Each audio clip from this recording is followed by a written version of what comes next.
All right, chapter 12, about 6 pages in. All right, you guys, so just a little backstory, because I don't know exactly how far y'all read. Hopefully you've read this far, because, man, you got a quiz tomorrow over chapters 7 through 16, okay? So, all right, we have Dimsdale, who is conflicted, right? And y'all, when I started teaching the Scarlet Letter, the term self-harm wasn't a thing, okay? But that's what he does. I mean, he feels so guilty that he has not come forward with the truth that, like, Hester has to bear the weight of that letter on her own. Of course, we know that he's got something of his own on his chest, right? But he does some pretty freaky stuff to himself, and that's all described in chapter 11. So make sure you read chapter 11, okay? But in chapter 12, we have him trying to figure out a way to, get some release and relief.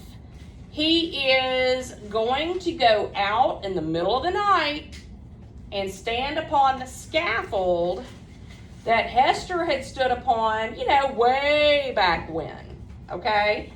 And the only difference is that he's doing it in the middle of the night when she stood on it in the middle of the day, right? So there's this big idea that maybe he wants people to find him there, but maybe he really doesn't, and he's going to go out in the middle of the night. Now, there are other people who are up because the governor has just passed away. Governor Winthrop has died, and that's a big deal, right? And there are people that were beside his bed as he died, right? One of them being Hester Prynne, because she has to take his measurements because she's going to make him a funeral robe. So Dimsdale is on the scaffold, and he is kind of hoping somebody's going to see him, but kind of not. And here come Hester and Pearl, and this is what he says, okay? Now you want to highlight some of this. If you don't have a highlighter out, you get it, okay? This is definitely on your quiz tomorrow, by the way. Come up hither, Hester, thou and little Pearl, said the Reverend Mr. Dimsdale. Ye have both been here before, but I was not with ye. Come up hither once again, and we will stand all three together. Now, highlight all this as well. She silently ascended the steps and stood on the platform, holding little Pearl by the hand. The minister felt for the child's other hand and took it. And the moment that he did so, there came what seemed a tumultuous rush of new life, other life than his own, pouring like a torrent into his heart and hurrying through all his veins, as if the mother and the child were communicating their vital warmth to his half-torpid system. The three formed an electric chain. So they're going to, lend him strength, okay? And that's a cool thing. I mean, it is kind of like a family. They've never all three stood together in public. But is this really public? Because it's, dead midnight or a little bit later, not a lot of folks going to see him up there. Now, Pearl, she's about 7 by this time. Minister, whispered little Pearl. What would thou say, child? Asked Mr. Dimsdale. Pearl says, wilt thou stand here with mother and me tomorrow noontide? So what does she ask him? Yeah, are you going to come and join us up here on this scaffold in the light of day? In other words, will you claim us? Okay? He says, no. Won't do it. He says, nay, not so, my little Pearl, answered the minister, for with the new energy of the moment, all the dread of public exposure that had so long been the anguish of his life had returned upon him, and he was already trembling at the conjunction in which, with a strange joy, nevertheless, he now found himself. Not so, my child, I shall indeed stand with thy mother and thee one day, but not tomorrow. Pearl laughed and tried to pull away, and she tries to get him to promise again if he'll basically claim them. And he says, I will only stand with you and your mother on one day. And if you read ahead a couple of, oh no. Yeah, that just happened. Okay, I don't know whose that is, but whoever it is, there are paper towels and stuff in the back, okay? All right, so He says there's one day that I'll stand with you guys. What day is that? Skim through and find it if you haven't read this far yet. Judgment Day. In other words, when we stand together before God, of course they'll be dead. Right? Okay, not cool. Paper towels in the back, I think, okay? And then get you some of that spray too, okay? All right, so he's basically saying, yep, not going to happen. Now, y'all, he's a good minister. Bad man? Well, I think he's a good man too, but he definitely has made mistakes, right? Cowardly. But I do want to point out that he's a good minister in that he can relate to his congregation because he, like them, he's a sinner, right? And he says things in the pulpit. He fully believes that he's going to get up in that pulpit and confess all his sins, but he does kind of like a half confession thing. He gets up there and he says, I am the worst sinner of all of you guys. And his congregation hear that and they think, dang, if he's bad, we must be terrible. We better step up our game. So he's a really good minister, okay? But here he denies his child. And y'all, Pearl has never been told this is her father. But remember, she's like that letter. And that letter has like powers, doesn't it? So Pearl kind of has a sixth sense about things too. And she senses that they are all tied together. They're bonded in some way. And when she says, will you come out here and stand with us at noontime? She's calling him out. And he says no. Okay? You're going to need more than that. All right? Okay. So, let's see.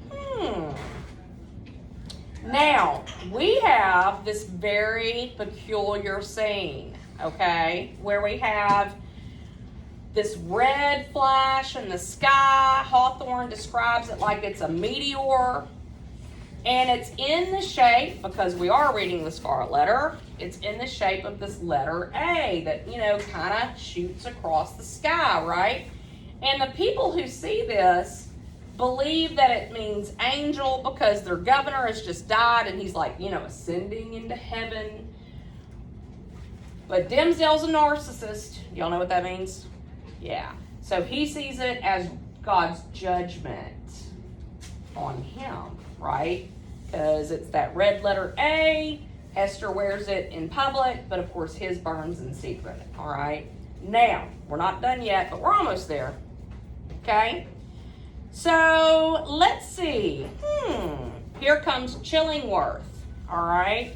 Go to the end of the chapter, then backtrack 3 pages. Go to the end of the chapter and backtrack 3 pages to where you see, who is that man, Hester? Gasped Mr. Dimsdale. Do you guys see it?